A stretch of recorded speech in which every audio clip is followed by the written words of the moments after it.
அனைவருக்கும் வணக்கம். இது உங்கள் சாதி மீடியா. நான் உங்கள் சந்தோஷம். இன்னைக்கு லெஜண்ட் சரவணாவின் 375 கோடி இஎம்ஐ ஊழல், அதை பற்றி தான் இன்றைக்கி பேச போகிறோம். நீங்கள் எல்லோரும் இஎம்ஐயில் பொருள் எடுக்க போவீங்க. அது லெஜண்ட் சரவணாவாக இருக்கட்டும், வேறு எந்த கடையாக இருக்கட்டும், அங்கே எப்படியெல்லாம் மோசடி செய்கிறாங்கங்கிறத நீங்கள் தெரிஞ்சுக்கணுங்கிறதுக்காக தான் இதை இன்றைக்கி பேசுகிறோம். மக்களுக்கு தெரிவிக்கிறதுக்காக தான். ஊழலுக்கு எதிராக பேசுனா யூடியூப் நிறுவனமே சமயத்தில் அனுமதிக்க மாட்டான். இருந்தாலும் பரவாயில்ல, பேசி வைப்போம், 4 பேர் பார்த்தாலும் சரி பேசி வைப்போங்கிற முடிவோட லெஜண்ட் சரவணாவில் கடந்த 10 மாதத்துக்கு முன்னாடி ஒரு பொருள் எடுக்கிறதுக்காக போயிருந்தேன். அந்த பொருளோட விலை 28,000. 2 பொருளோட விலை. முதல்ல அதுக்கு வட்டி உண்டுன்னா, வட்டி இல்லைன்னா மாற்றி மாற்றி சொன்னான். நானும் அவன்கிட்ட நல்லா பேசினேன். ஏதாவது இன்சூரன்ஸு அது இதுன்னு போட்டு எக்ஸ்ட்ரா பணத்தை எடுக்காத, நான் விடமாட்டேன், அதனால் கொஞ்சம் கரெக்டாக எனக்கு போட்டு கொடுன்னு சொல்லி ஏற்கனவே இருந்த அனுபவத்தெல்லாம் சொன்னேன். எல்லாத்தையும் காதில் வாங்கிட்டான். அதெல்லாம் உங்களுக்கு ஒன்றுமே கிடையாதுங்க, கரெக்டாக போட்டுருவாங்கன்னா போட்டான். 28,000க்கு மறுநாள் நாள் இஎம்ஐ எடுத்தாங்க. அந்த மாதத்தில் 28,000க்கு 32,000 கணக்கு போட்டு எடுத்திருந்தாங்க. நான் நேராக பஜாஜுக்கு போனேன். பஜாஜ் அலுவலகம் அண்ணா சாலையில் இருக்கிற ரஹேஜா டவரில் பஜாஜ் அலுவலகத்துக்கு போய் இது இந்த பர்டிகுலர்லாம் கொடுங்கன்னு. அங்கே போனதுக்கப்புறமா தான் தெரிஞ்சது பொருளோட விலை 28,000, அதுக்கு இஎம்ஐ தனி. அதுக்கு மேலே இன்சூரன்ஸுன்னு போட்டு ஒரு 3,070 ரூபா போட்டிருக்கான்.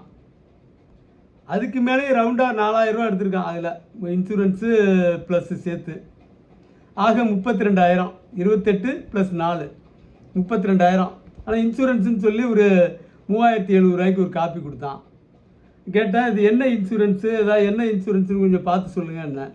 அதெல்லாம் நாங்கள் பார்க்க முடியாதுங்க, நீங்கள் எந்த கடையில் வாங்கினீங்களோ அங்கே போய் கேளுங்கன்ட்டான். அதோடு வந்துட்டேன். வந்து சரவணா ஸ்டோருக்கு ஃபோன் போட்டு கேட்டேன், என்ன இன்சூரன்ஸ் பிடிச்சிருக்காங்களே, அது என்ன விவரம்னு. அது அங்கே அப்புறம் ஒவ்வொருத்தங்களாம் மாற்றி மாற்றி அனுப்புனாங்க. அந்த செக்ஷன் இந்த செக்ஷன் மாற்றி மாற்றி பேசினாங்க. ஆனால் இறுதியாக எந்த முடிவும் சொல்லலை. திரும்பவும் நான் பஜாஜுக்கே போனேன். அடுத்தது இன்னொரு நாள் அங்கே போய் அது எப்படி இன்சூரன்ஸ் போட்டிங்க, உங்கள் ஆள் தான் பண்ணியிருக்கான் ஏஜெண்ட்டு, அதனால் நீங்கள் இதை எனக்கு மாற்றி கொடுங்கன்னு. அவங்க உடனே சரவணா ஸ்டோர் அங்கே இருக்கிற ஒரு பொறுப்பாளர், சரவணா ஸ்டோரில் அது பொறுப்பாளர்னு சொல்லி ஒருத்தனுக்கு நம்பர் கொடுத்தாங்க. அவன்கிட்ட பேசினார், அவரும் பேசினார், அது கொஞ்சம் சரி பண்ணி கொடுங்கன்னு சொல்லி. சரிங்கண்ணா. அப்புறம் திரும்ப நான் பேசினேன். அங்கே உள்ள பொறுப்பாளர் பல பேர்கிட்ட பேசணும். லிங்கராஜன் ஒரு நாய், அவன் தான் அந்த லோனுக்கு பொறுப்பாளராக அங்கே லெஜண்ட் சரவணாவில். அவன்கிட்ட பேசினேன். அவன் சொன்னான், இது ஒரு 5 லட்ச ரூபா உங்களுக்கு இன்சூரன்ஸ் கிடைக்கும், ஹெல்த் இன்சூரன்ஸு என்ன விளக்கம் சொல்லிகிட்டு இருந்தான். நான் சொன்னேன், இன்சூரன்ஸுனால் ஏன்ட்ட கேட்டுட்டு போடணும், ஏற்கனவே இருக்கிற இன்சூரன்ஸு இருக்குது, இன்சூரன்ஸு எனக்கு தேவையில்லை, அதனால் பணத்தை திருப்பி கொடுக்கணுன்னேன். அவன் மிரட்ட ஆரம்பித்தான். பணம்லாம் தர முடியாது, உன்னால் என்ன முடியுமோ பார்த்துக்கன்ட்டான். அப்புறம் திரும்ப 3ஆவது தடவையும் பஜாஜுக்கு போனால் அவனுக்கு எனக்கு பெரிய சண்டை பஜாஜ்லேயே. அவன் திரும்ப பேசினான். அப்புறம் திரும்ப ஏதோ சமரசம் பண்ணி முதல்ல ஒரு 3 மாதத்து பணத்தை மட்டும், அதுக்குள்ளார 3 மாதம் ஆயிடுச்சு. 3 மாதத்து பிடிச்ச பணத்தை மட்டும் திருப்பி ரிட்டர்ன் கொடுத்தான். ரிட்டர்ன் அனுப்புனான், வரவு வச்சான். மீதிக்கு அலைஞ்சு தெரிஞ்சு பார்த்தா ஒன்றும் நடக்கலை. சரவணா ஸ்டோரு அங்கங்கே பதிவு பண்ணாங்க புகார்லாம். அதுக்கப்புறம் ஃபோன் பண்ணிட்டா எடுக்கிறதில்ல. சரவணா ஸ்டோரு மிக கேவலமான ஒரு நடவடிக்கை இருக்குங்கிறது தான் யதார்த்தம். ஏன்னா அது என்னென்ன நம்பர் இருக்குதோ அத்தனை நம்பருக்கு ட்ரை பண்ணி பார்த்துட்டேன். முதல்ல ஆர்வமாக பதில் சொல்லுவாங்க, அதுக்கப்புறம் அங்கே சொல்லுவாங்க, அந்த நம்பர் கொடுப்பாங்க, அடுத்த நம்பர் கொடுப்பாங்க. எங்கே சொன்னாலும் அங்கே சுற்றி இங்கே சுற்றி அதே அந்த பொறுக்கி நாய் ஒன்று இந்த லிங்கராஜன், அதான் ஃபைனல் பொறுக்கி. அது ஊங்குது. என்னமோ அதை பெரிய நிறுவனத்தில்ங்கிற இருக்கோங்கிற திமிர். இதெல்லாம் வந்து ஒரு தலைக்கு 3000 ரூபா, 3700 ரூபா. அதுக்கு மேலே கொஞ்சம் எக்ஸ்ட்ராவும் பிடிச்சிருக்கான். எதுக்காக பிடிச்சிருக்கான்னு தெரியல. 4000 ரூபா கணக்கு வந்துடுது. இது இங்கே மட்டும் சரவணா ஸ்டோர் மட்டும் இல்லை, இந்தியா முழுக்க இருக்கிற எல்லா கடையிலும் இதே மோசடி. இன்சூரன்ஸ்னு போடுறான். என்னடா இன்சூரன்ஸ் போட்டிருக்கா, அந்த சீட்டையாவது கொடுன்னா கொடுக்க மாட்டேங்கிறான். சரி, இன்சூரன்ஸு போட்டால் சரி, இந்த இன்சூரன்ஸ் காப்பியாவது கொடுன்னா கொடுக்க மாட்டேங்கிறான். என்ன காரணம்னு பார்த்தோம்னா எல்லாம் அயோக்கியத்தனம், திருட்டு, களவாணித்தனம் தான். சரவணா ஸ்டோரில் இந்த லட்சணத்தில் இருக்குது. சரவணா ஸ்டோர் தான் இவ்வளோ மோசமாக இருக்குதுன்னு சொல்லலாம். நான் ஏற்கனவே சத்யா ஸ்டோரில் ஒரு ஃபோன் வாங்கினேன், 73,000 ரூபா. அந்த ஃபோனோட விலை iPhone 14, 73,000 ரூபாய்க்கு வாங்கினேன். அதில் ஒரு 8,000 ரூபா நான் பணம் கட்டுற மாதிரி ஆயிடுச்சு. அது அந்த இதெல்லாம் கட்டினான், மீதில் இஎம்ஐயில் தான் எடுத்தேன். அது 73,000க்கு. அது அந்த சார்ஜர் கட்டையே 2,000 ரூபா போட்டான். அப்புறம் எக்ஸ்ட்ரா ப்ராசஸிங் சார்ஜ் 2,000 ரூபா. அதுக்கு மேலே ஒரு 4,000 ரூபா அந்த ஸ்டாண்டு அது இதெல்லாம் வந்துச்சு. ஒரு 8,000 ரூபா பணத்தை கட்டியாச்சு. அவனும் அப்படி தான் 73,000 ரூபாய்க்கு கரெக்டாக வட்டி கிடையாதுங்கன்னா ஃபோனுக்கு. இங்கே வந்தால் 80,000 சொச்சு ரூபா அனுப்புகிறான் பில்லு. என்னடான்னு திரும்ப அந்த கடையில் போய் கேட்டால் இன்சூரன்ஸ் போட்டுக்கங்கிறான். என்னடா இன்சூரன்ஸ் போட்டிங்க, நீங்கள் வந்து ஃபோனு திடீர்னு மலையில் விழுந்துருச்சு, தண்ணியில் விழுந்துருச்சுன்னா நாங்கள் வேறு ஃபோனு மாற்றி கொடுத்துருவோம்னா. அதே போல் 73,000க்கு ஃபோன் வாங்கியிருக்கோம், மேலே 80,000க்கு வந்துருச்சு. 80,000 சொச்சம். இதை போய் நான் ஏன் தண்ணி உள்ளார போட போகிறேன்? வேறு ஏதாவது இன்சூரன்ஸ்னா கூட பரவாயில்ல, தண்ணி உள்ளார விழுந்துருச்சுன்னா நாங்கள் பணம் கொடுப்போம்னா. அப்புறம் பேச்சு நான் இன்றைக்கின்னா நாளைக்குன்னா மாற்றி, அதெல்லாம் எனக்கு தேவையில்லை, காசை திருப்பி கொடு, இன்சூரன்ஸை கேன்சல் பண்ணிருந்தேன். இன்சூரன்ஸு போட்டால் ஏதாவது ஒரு சீட்டாக கொடுக்குமா நாம், ஒரு ஸ்லிப்பு, இதான் இன்சூரன்ஸு கிளைம் பண்ணிக்கிறதுக்கு. தண்ணி உள்ளார விழுந்தோம் நம்ம அவன்கிட்ட போகணுமா, அவன் அதை மாற்றி கொடுப்பானான் எந்த வித ஆதாரமும் இல்லாமல். இது எப்படி இது சாத்தியம்? அவன்கிட்ட அப்படி மல்லு கட்டணும், அலைச்ச கொஞ்சம் இல்லை. அது ஐடிஎஃப்சி. சரவணாவில் வாங்கினது பஜாஜ், அது வந்து ஐடிஎஃப்சி. பஜாஜ்லேயாவது இன்சூரன்ஸு 3,700 ரூபான்னு தனியாக காட்டியிருந்தான். 28,000 ரூபா பொருளுக்கு வாங்கினது போட்டிருந்தான். நான் ஐடிஎஃப்சியில் போய் அந்த குறிப்பை கொடுறான்னேன், பர்டிகுலர் கொடுன்னேன். அவன் அதிரான் 80,000 சொச்சு ரூபாய்க்கு போட்டிருக்கான். ஃபோனு 73,000 எப்படா 80,000 சொச்சம் போடுறேன்னா வட்டி உண்டுங்கிறான். அதில் கணக்கு காட்டியிருக்கான் 80,000 சொச்சத்துக்கு வட்டியோடு சேர்த்து வர்ற மாதிரி. உலகத்திலேயே இவ்வளோ மோசடி நடக்கிறது இந்தியாவில் தான். வேறு எந்த நாட்டிலையாவது இப்படிலாம் மோசடி பண்ண முடியுமா தெரியல. இவன் இன்சூரன்ஸ் போட்டிருக்கேங்கிறான் கடையில், அந்த ஏஜெண்ட்டு, கடையில் இருக்க மேனேஜர். அவன் என்ன சொல்கிறான், ஐடிஎஃப்சிக்காரன் வட்டிடாங்கிறான், சேர்த்து ஒரே இதாக போட்டிருக்கான். 80,000 சொச்சத்துக்கு முதலீடு, வட்டி சேர்த்து 80,000 அது கரெக்டாக போட்டு வந்திருக்கான். அது மாதிரி ஃப்ராடு பயல்கிட்ட எந்த இடத்துல போனாலும் பொருள் எடுக்க முடியாது. இஎம்ஐக்கு பொருள் எடுக்க போனீங்கன்னா இப்போ இன்சூரன்ஸுன்னு ஒன்று தனியாக போட்டு சரியாக லம்பாக ஒரு அடி அடிக்கிறான். இந்த இன்சூரன்ஸ் தொகைன்னா எவ்வளோ தொகை வரும்னு பார்க்க நினைக்கிறீங்க? 28,000க்கு 3,000 சொச்சம் போட்டிருக்கான், 73,000க்கு 7,000 சொச்சம் போட்டிருக்கான். அப்போ ஆவரேஜ் ஒரு ஆளுக்கு 28,000 1 லட்சம் 1.5 லட்சம்லாம் வாங்குவான் பொருள். அப்போ ஒரு ஆளுக்கு ஒரு 5,000 ரூபா போட்டானா கூட, சரவணா லெஜெண்ட்லாம் ஒரு நாளைக்கு ஒரு 500 கடன் கொடுக்க மாட்டானா? 500 கடனுக்கு எப்படி 25 லட்ச ரூபா வரும்? 5,000 ரூபானா மாதத்துக்கு 6,4 கோடி வரும். வருஷத்துக்கு எடுத்துக்கிட்டோம்னா 75 கோடி ரூபா வரும். 5 வருஷத்துக்கு இதே மாதிரி அடித்தான்னு வச்சுங்க, 375 கோடி ரூபா மொத்தமாக சுருட்டான். இந்த புகாரெலாம் போய் எங்கே போய் சொல்ல முடியும்? சத்யா ஸ்டோரில் அவனுடைய தலைமை அலுவலகம் பாளையங்கோட்டையில் இருந்துச்சு. தொடர்ந்து ஃபோன் போட்டேன், மேனேஜர்கிட்ட போய் தகராறு பண்ணேன். நான் கிட்டத்தட்ட ஒரு 7,000 ரூபாய்க்கு 35,000 செலவாயிருக்கும். நம்மளை ஏமாத்திட்டானுங்கிற கோபத்தில் போய் மல்லு கட்டி பார்த்தா 35,000 ரூபா செலவு பண்ணி அவன்கிட்ட ஒரு 6,000 ரூபா திருப்பி கொடுத்தான். அதுவே கடுமையான மல்லுக்கட்டு. பாளையங்கோட்டையில் இருக்க அவனுடைய தலைமை அலுவலகம் கொஞ்சம் சப்போர்ட் பண்ணுச்சு நமக்கு. ஆனால் லெஜண்ட் சரவணா உலக கேடிஆர் பாம்புக்கு பார்த்தா பெரிய நடிகர், ஸ்டார் நடிகர். வர்ற மக்கள்கிட்டலாம் இப்படிலாம் திருடி பிழைக்கிறானோ, இதெல்லாம் யார்கிட்ட போய் சொல்ல முடியும்? அப்போ ஸ்டாலின் ஆட்சி, ஸ்டாலின் அரசாங்கத்தில் போய் நியாயம் கேட்க முடியுமா? இப்போ சரி விஜய் ஆட்சி தான் நடந்தால் மட்டும் நியாயம் கேட்க முடியும்னு நினைக்கிறீங்க? முடியவே முடியாது. ஏன்னா இங்கே தலைமைச் செயலகம் அத்தனை இடத்துலையும் களவாணி பயல்க இருக்கான். மொத்தமும் களவாணி பயல்க இருக்கிற நாடு இது. அரசு துறைன்னா மொத்தமும் களவாணி.